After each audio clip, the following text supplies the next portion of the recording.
네, 설 연휴를 맞아서 정치권도 분주합니다. 대선 전체전으로 불리는 4월 7일 재보궐선거를 앞두고 명절을 맞이했죠. 그렇지만 이 비대면 민심 잡기가 쉽지만은 않을 것 같습니다. 네, 명절 행보는 간소화하면서도 보다 선명한 메시지로 표심을 공략하겠다라는 전략을 이어가고 있는데요. 오늘 두 분 모시고 이야기 나눠보도록 하겠습니다. 김관호 계명대 교수, 이기재 동국대 겸임교수 두 분 나오셨습니다. 어서 오십시오. 안녕하세요. 안녕하십니까. 안녕하세요. 예. 안녕하세요. 명절하면 보통 얘기할 때 명절, 밥상머리 민심 이렇게 말을 하잖아요. 이번에 얼마나 많이 밥상 앞에 모이실지 모르겠는데 5인 이상 금지 때문에 만약에 모인다면 이번에 그 큰 민심의 주제들은 뭐가 있을까요? 정치권에서. 만약에 모였다 그러면 아무래도 뭐 서울시장, 부산시장 보궐선거가 가장 큰 이슈고 또 네. 내년에 바로 대선이 있으니까 뭐 그 얘기를 많이 했을 텐데 예. 이번에 밥상에는 주역이 선거가 아니라 코로나19였던 것 같으니까 코로나19를 어떻게 빨리 극복할 수 있는지, 왜냐하면 모이지도 못했고 예. 사실은 최소 단위로 어떻게 이 명절을 보낼까, 뭐 이것에 사람들이 어떤 방법을 찾는 그런 시간이 돼버렸거든요. 그래서 어떻게 보면 정치에겐 좀 많이 이렇게 한켠으로 밀렸다 이렇게 생각을 할 수밖에 없는 것이고, 그래서 예. 대통령도 이제 뭐 국민 8명하고 이제 화상 통화를 하고 뭐 이런 것도 어떻게 보면 이제 위로하는 그런 차원이죠. 우리가 못 모이고 어려운 상황을 특히나 피해본 분들이 굉장히 많잖아요. 네. 그러한 부분에서 우리가 서로 보듬어주는 그런 시간의 차원이 더 컸다, 뭐 이렇게 생각을 합니다. 교수님은 어떤 얘기 하실 거예요? 그렇죠. 뭐 원래 이제 사실 그 명절 때 정치 얘기를 많이 하잖아요. 네. 왜냐하면 각 지역에 달리 살고 또 세대도 다른데 이제 네. 또 부모님들에게 모여서 이야기하다 보면 항상 살아가는 이야기하다 보면 이게 정치로 연결되지 않습니까? 예. 정치를 어떻게 하느냐에 따라 내 삶의 방식이나 여러 가지 달라지니까. 예. 근데 이번에도 역시 뭐 정치가 이제 이야기는 될 텐데 워낙 이제 모일 수가 없다 보니까 아무래도 정치 얘기보다는 이제 걱정 근심 얘기로 가지 않겠나 이런 네. 생각하고 그럼에도 불구하고 이제 연합뉴스 TV 같은 게 지켜보다 보면 계속 뉴스는 돌아가니까 예. 결국 이제 대선 주자 얘기, 예. 서울시장, 부산시장 보궐선거 얘기 이런 거로 진행이 될 것 같습니다. 네. 네, 그럼 예. 저희 자연스럽게 대선 주자 이야기부터 나눠보도록 하겠습니다. 네. 여권의 차기 대권 주자로 꼽히는 정세균 총리, 이낙연 대표는 어제 나란히 호남을 방문을 했습니다. 글쎄요, 이렇게 나란히 방문했다는 부분에 많은 분들이 좀 주목을 하시는 것 같습니다. 그러게요. 그렇죠. 그런데 이유가 있죠. 네. 결국은 여권의 심장부는 호남이기 때문에 호남 민심을 이제 누가 잡느냐. 여기에서 약간의 부담감이 있더라도 두 명이 동시에 간다는 건 상당히 부담감을 예. 이제 가질만 한데도 예. 그걸 무릅쓰고 갔다는 거는 그러게요. 어떤 형태로든 거기에서 민심을 잡지 않으면 우리가 지금 사실 서울시장 보궐선거 때문에 좀 밀려서 그렇지 대선이 한 1년뿐이 안 남았거든요. 맞습니다. 그러니까 1년만 앞으로 간다 그러면 2월 달, 3월 달에 선거가 있는데 딱 한 달 정도 남은 그 기간이기 때문에 네. 굉장히 대선 국면이 빠른 국면임에도 불구하고 지금 굉장히 멀리 느껴지는 거예요. 하지만 이제 후보들은 그 먼 느낌이 없죠. 좀 발빠르게 움직여야 된다는 것을 절실하게 느끼고 있기 때문에 네. 지금 뭐 동시에 가는 거 그런 거 부담 이제 져버리고 그냥 막 가서 호소하는 거죠. 반면에 이재명 지사 같은 경우는 특별한 일정은 없었습니다. 뭐 이재명 지사는 뭐 기본적으로 경기도지사기 때문에 기본적으로 행정에서 해야 되는 일정들이 있습니다. 그런 걸 이제 소화하시는 것 같고 이제 이낙연 대표의 경우는 이제 당 대표로서의 임기가 이제 한 달밖에 안 남았어요. 예. 그래서 어떻게 보면 이번이 그 마지막 그 당 대표로서의 방문 아닐까 이런 생각이 되기 때문에 결국 그 민주당의 텃밭이고 심장인 광주에 가서 마지막 당 대표로서 지지 새몰이를 했다고 볼 수 있고요. 예. 그런데 뭐 이 호남은 뭐 자주 방문하고 고향이 호남이기 때문에 찍는 것보다는 결국은 어떤 후보를 내야 이길 수 있을 것 같고 전략적 선택들을 많이 하지 않습니까? 그런 측면에서 보면 사실 뭐 노무현 대통령, 문재인 대통령 그리고 박원순 시장까지 전부 다 영남 후보 아닙니까? 영남 사람을 내세웠는데 이번에도 뭐 정세균 총리나 이낙연 대표 같이 본인이 고향이 호남이라 하더라도 고향 사람을 찍는 것보다는 여전히 그 호남에서는 전략적 투표를 하지 않을까 이렇게 생각해 봅니다. 예. 임종석 비서실장이요. 요새 계속 글로 이재명 지사와 기본소득에 대해서 굉장히 비판을 강하게 하더라고요. 그래서 이제 임종석 전 실장이 대선에 나오는 거 아니냐 뭐 네. 그런 얘기들이 이제 이렇게 올라오고 있죠. 그런데 사실 그 내용을 보면 임 실장의 지적은 뭐 어떻게 보면 합리적인 부분이 있어요. 그러니까 지금 이 지사가 기본소득에 관련해서 이제 교황의 얘기를 꺼냈습니다. 네. 기본 임금 얘기를 이제 꺼냈고 그거를 같은 맥락에서 얘기를 하니까 지금 임 전 실장의 입장에서는 그건 좀 내용이 다르다. 그러니까 예. 기본소득은 노동을 하건 노동을 안 하건 간에 기본적으로 이제 소득을 이제 제공을 해주는 것을 의미하지만 예. 교황이 얘기하는 기본 임금이라는 것은 노동하는 사람들이 생활할 수 있는 그 정도의 수준, 그 정도의 급여. 임금을 받아야 된다. 뭐 그런 것을 강조하는 것이기 때문에 차이가 있다. 예. 뭐 이것을 얘기하는 건데 사실 또 많은 분들이 그 내용을 알아요. 그럼에도 불구하고 임 전 실장이 얘기하는 거는 그만큼 이제 이 지사와 차별을 하고 네. 각을 좀 세우겠다. 뭐 그걸로 좀 우리는 해석을 할 수가 있거든요. 그렇다고 보면은 지금 뭐 삼강 구도 뭐 이렇게 세 명이 이렇게 좀 여권에서 나온다. 뭐 그렇게 얘기를 하고 있는데 예. 여기 임 전 실장까지 또 가세되는 거 아니냐. 뭐 이런 생각을 또 할 수도 있는 그런 대목이다. 뭐 이렇게 해석을 할 수 있는 거죠. 대통령 선거가 내년 그러니까 3월 9일에 있는 거죠. 그러니까 진짜 1년 정도밖에 안 남아서 그런지 임종석 실장도 이렇게 시동을 거는 거라고 보십니까? 그렇다고 봐야죠. 왜냐면은 소위 얘기해서 이제 현재 집권당의 핵심 중추인 운동권 이제 586 그룹들 내에서는 사실 이재명 지사의 어떤 정치 스타일 네. 은 굉장히 위험하게 보는 것 같습니다. 그래서 그렇기 때문에 지금 대권 주자 1위를 달리고 있지만 과연 그 이후에 문재인 정권의 계승자로서의 역할을 제대로 할 수 있을 것인가 이 부분에 대해서 이제 물음표를 던지고 있는 것 같고 예. 그런데 이제 이낙연 대표나 정세균 총리나 지지율이 이제 계속 뜨지도 않고 오히려 떨어지고 있는 상황이기 때문에 결국 제3의 인물을 띄워야 된다라는 필요성이 있는 것 같고요. 그 차원에서 임종석 비서실장이 일단 시동을 걸고 있다고 분석하는 게 맞는 것 같습니다. 예. 네. 자, 그럼 재보궐 이야기로 저희가 좀 넘어가 볼 텐데요. 네. 서울시장 보궐선거 후보들 설 연휴 맞아서 굉장히 좀 분주한 움직임과 행보들을 보이고 있습니다. 서울 유권자들에게 이번 선거에서 가장 중요한 이슈는 뭐일 거라고 교수님 생각하시는지요?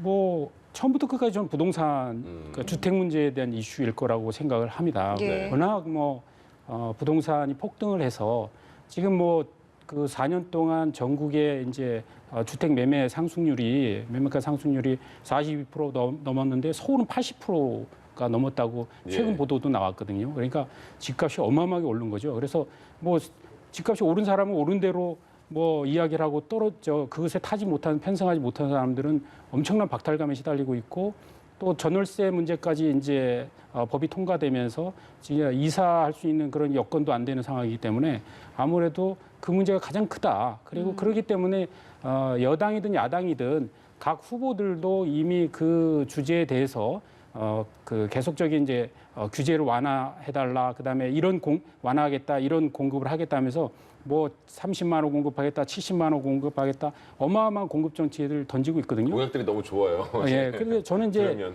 그 서울시장 후보들의 지금 공급 정책들은 그 시민들에게 크게 와닿지는 않는 것 같아요. 왜냐하면 모두 다 하겠다고 하고 네. 어떤 사람은 올림픽대로를 덮어서 하겠다, 또 어떤 사람은 경부선 철로 위에다 짓겠다, 경부선 위에 짓겠다, 어마어마한 발상과 이런 것들이 나오고 있는데. 네.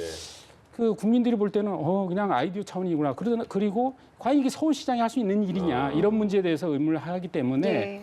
결국은 지금 현재 부동산 값의 폭등을 시킨 원인, 그 문재인 정부의 주택 정책에 대한 평가, 이 부분이 아무래도 서울시장 선거에 반영되지 않겠느냐. 각 후보의 여야 할 것 없이의 공약보다는 결국 문재인 정부의 주택 정책에 대한 평가를 가지고 이번에 서울시장 선거에 국민들의 판단이 가지 않을까 이렇게 판단합니다. 네. 유권자의 선택의 방향을 말씀해 주셨거든요. 어떠세요? 저는 이제 부동산 이슈가 가장 중요하고 국민들이 이제 관심이 있어 하는 거는 분명합니다. 하지만 저는 이 보궐선거를 그러니까 가르는 그런 변수는 안 될 것이다. 왜냐하면 다들 좋은 공약들 다 내놓고 네네. 있어요. 그러다 보니까 일종의 이제 넘 팩터가 되어버리는 거예요. 중요하지 않는. 모두가 다 자기 거를 하는 거고 그거를 이제 국민들은 실질적으로 이제 이거는 뭐 저지나 보다 뭐 이렇게 생각을 하지 네. 그것 때문에 누군가를 선택할 것 같진 않아요. 우리가 실질적으로 보면 결국에는 국민들 시민들이 관심이 있어 하는 거는 구도가 어떻게 되느냐. 그러니까 이제 3자 구도로 갈 것이냐 아니면 이렇게 1대1 구도로 갈 것이냐. 여기에 이런 것이 가장 결정적으로 그분들의 어떤 선택을 좌우하는 요인으로 작동할 가능성이 매우 크다고 생각을 해요. 지금 네. 1대1 구도가 만들어지지 않는다 하면은 사실은 야권의 후보가 갈린다는 거거든요. 그러면 이제 많은 유권자들, 야권을 지지하는 유권자들이 패배의식, 우리가 이제 유권자들의 가장 중요한 행태 중에 하나가 자신의 표가 사표가 되는 것을 가장 꺼려합니다. 예. 그러면 이제 투표를 안 하거나 뭐 굉장히 소극적으로 하거나 아니면 승자한테 될 사람한테 오히려 가거나 뭐 이런 경향이 있기 때문에 이런 3자 구도가 될 경우에는 오히려 이 야권보다는 여권의 후보가 굉장히 유리한 상황이 될 것이고 그래서 결정적으로 이제 부동산이 중요하지만 선택의 결정 변수는 저는 구도가 될 가능성이 높다. 뭐 이렇게 보는 거죠. 예, 지금 교수님께서 말씀하신 것과 관련해서 이 서울시장 후보 적합도 여론조사에서 한 가지 좀 눈에 띄는 결과가 있었습니다. 네. 일단 3자 대결을 가상해서 한 여론조사 결과인데요. 지금 보시는 것처럼 3자 대결이 벌어진다라고 가정을 했을 때 민주당 후보가 앞서는 결과가 나왔습니다. 좀 어떻게 보셨는지요? 그러니까 저게 이제 우리가 이제 합치면 그러니까 네. 야권의 후보를 합치면 이겨요. 그렇죠. 기계적으로 우리 그렇죠. 합친다 보면 양쪽이 다 이깁니다. 뭐 이런 상황을 본다 그러면 야권이 분열되는 부분에서는 야권의 후보가 승리할 가능성이 거의 없다. 예. 이렇게 돼버리는 이제 계산이 나오는 거잖아요. 그러니까 단일화 얘기는 계속해서 이어져 갈 수밖에 없다는 거죠. 그런데 예. 지금 어떻게 보면 왜 이렇게 여권의 후보가 뜨느냐? 이거는 야권 지지자들의 어떤 피로감, 그러니까 야권의 단일화가 지금 안 되고 있잖아요. 지지부진한 이 단일화가 결국엔 안 될 수도 있겠다라는 그런 부분들. 그러면 다시 역으로 어떤 반사작용이 나오냐면 여권 지지자들에게 이번에도 이길 수 있겠다. 결집하는 효과가 나올 수가 있거든요. 예. 그래서 지금 박영선 후보에게 많은 부분이 결집돼 있는 거는 가능성의 어떤 그것들을 유권자들이 서울 시민 유권자들이 상당히 많이 보고 있다. 이것이 최근에 어떤 지지율 향상으로 상승으로 좀 이어진 것 아닌가 이렇게 예. 분석하는 거죠. 지금 교수님 말씀하신 것처럼 야권 단일화 과정에서의 피로감이 결집의 방해 요소가 될 수 있다라고 말씀을 하셨는데 이 후보 그러니까 야권 단일화가 좀 어떻게 뭐 잘 이뤄질 거라고 보시는지요? 그게 이번 서울시장 선거에 이제 판도를 가르는 분수령이 될 거라고 보고요. 지적하셨듯이 뭐 3자 구도로 가면 뭐 야권은 필패하겠죠. 이건 뭐 삼척동자도 다 아는 내용일 것 같고 네. 그런 정치 상황이고. 근데 그 단일화를 했다 하더라도 이게 쉬운 선거는 아닙니다. 쉬운 선거가 아니고 그건 이미 이제 지지율에서 드러난 것뿐만이 아니라 단일화의 모습이 어떻게 형성될 거냐. 예를 들어서 이제 국민의힘의 어떤 후보, 예를 들어서 안철수, 뭐 나경원 후보든 오세훈 후보든 후보가 됐을 때, 그다음에 안철수 후보하고의 이제 경선을 또 치르지 않습니까? 치렀을 때 누가 이길 거냐 했을 때 국민의힘의 간판을 다고 나갈 수 있느냐, 아니면 국민의힘이 아니라 국민의당의 이름으로 간판 나가느냐에 따라서 지지율이 많은 변화를 일으킬 수도 있습니다. 네. 왜냐하면 국민의힘 어떤 정당의 지지세가 빠질 수도 있고 오히려 국민의힘으로 나갔을 때 오히려 중도세에 빠질 수도 있기 때문에 여러 가지 변수가 많다. 그런 예. 차원에서 보면은 결국 이제 국민의힘에서 3월 4일 날 후보를 만들어낼 거고 결국 3월 18일 날 이제 후보 등록이 있지 않습니까? 그때까지 한 2주간에 얼마나 좀 아름다운 모습으로 단일화를 만들어낼 수 있느냐. 네. 그게 이제 치열함은 당연히 동반돼야 할 것이고 치열함과 동시에 정말 패하고 깨끗하게 그게 마무리될 때 이번 선거에 야권이 승리할 가능성이 높아진다 이렇게 보입니다. 예, 근데 일각에서는요, 김정인 위원장과 안철수 대표의 지금까지 어떤 모습 때문에 이게 야권 단일화가 제대로 이루어질 수 있겠느냐 이런 우려도 있습니다. 그러니까 지금 사실 어떻게 보면 안철수 대표 같은 경우는 이번에 본인이 단일화의 어떤 후보로서 안 된다면 거의 이제 정치 무대에서 벗어나야 되는 그런 상황이기 때문에 어떤 룰이라든가 뭐 이런 것들 양보하기 굉장히 어려운 입장이고요. 예. 김종인 비대위원장도 마찬가지예요. 이게 국민의힘당 중심으로 이게 형성이 돼야만 그 이후, 즉 재보선 선거 이후의 어떤 국면을 본인이 주도해 나갈 수 있는데 예. 이것이 안철수 대표 중심으로 단일화가 돼버린다. 그럼 그 이유는 사실 안철수 대표의 중심의 정치가 돼버리는 거거든요. 네. 그럼 자연스럽게 김종인 비대위원장도 사라져요. 그러니까 여기에서 안철수 대표와 김종인 비대위원장의 어떤 존재가 상호 이렇게 같이 공존되는 장면이 안 나오고 있다는 것이 지금 굉장히 두 분 사이에 어떤 타협이 안 되는 그런 모습이 이유다. 저는 이렇게 보거든요. 그래서 이 부분은 두 분이 어떤 형태로든 내밀하게 얘기가 되지 않는 한 단일화의 가장 큰 걸림돌로 작용할 가능성이 있다. 이렇게 봅니다. 이제 여권 후보들을 보자면요. 박영선, 우상호 두 후보가 경쟁을 하는데, 근데 그 민주당의 그 본 후보를 뽑을 때 당원 50%, 일반 여론 50%잖아요. 그래서 그런지 모르겠는데 두 후보의 그 행보가 좀 다른 것 같아요. 그렇죠. 그러니까 박영선 후보 같은 경우는 외연 확장, 네. 그러니까 중도 영역, 금태섭 후보에 대한 어떤 그 인식 같은 걸 보면 뭐 그거 가능하다. 하지만 우리가 안고 가야 된다. 네. 이거는 이제 중도 영역까지 가겠다는 일종의 이제 내부적인 어떤 부분에서의 자신감이 확장의 어떤 전략을 가져가는 그런 걸로 이어졌다. 저는 예. 이렇게 분석을 하는 것이고 반면에 이제 우상호 의원 같은 후보 같은 경우는 지금 내부적으로 경선에서의 어떤 이기는 것이 우선되기 때문에 진영에서의 어떤 로열티, 충성도를 더 많이 강조를 하고 그럼으로 해서 예컨대 뭐 친문 플러스에서 많은 이제 민주당 지지자들의 어떤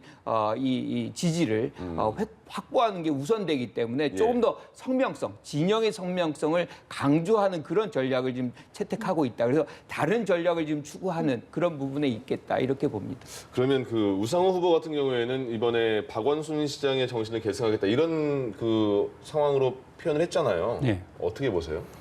좀 많이 나갔죠. 예, 저는 굉장히 실망한 국민들이 많았을 것 같습니다. 이게 그 박원순 시장의 이제 부인이 이제 강난이 여사가 이제 내 남편 그런 사람 아니다 이런 글을 쓴 거에 대해서 그걸 보고 눈시울을 흘렸다 뭐 이렇게 하면서 내가 박원순이고 우상호가 박원순이고 박원순이 우상호다 이렇게까지 얘기를 하셨는데 네.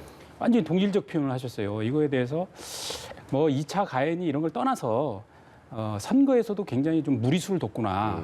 결국 이제 박영선 후보는 중도를 향해서 계속 나아가는데 그 우상호 후보는 뭐 더 강성 지지층에 이제 읍소하는 형식으로 가고 있거든요. 이게 이제 약세 후보의 특징이거든요. 그래서 지금 현재 판도에 본인의 약세를 드러낸 것이고 조급함을 드러낸 것이기 때문에 선거 전략상도 안 좋고 예. 그다음에 그런 아까 그 발언들은 국민들의 마음에 또다시 상처를 주는 지지층에게도 저는 상처를 많이 줬을 거라고 생각합니다. 네. 예. 자, 이번에는요, 법원이 환경부 블랙리스트 의혹 대부분을 이제 유죄로 인정을 하면서 김은경 전 환경부 장관이 구속이 됐는데 이와 관련해서 이제 청와대가 하루 만에 공식 입장을 냈습니다. 뭐 상당히 이례적이다라는 이야기도 나오고 있는데 일단 이 움직임 좀 어떻게 보셨는지요?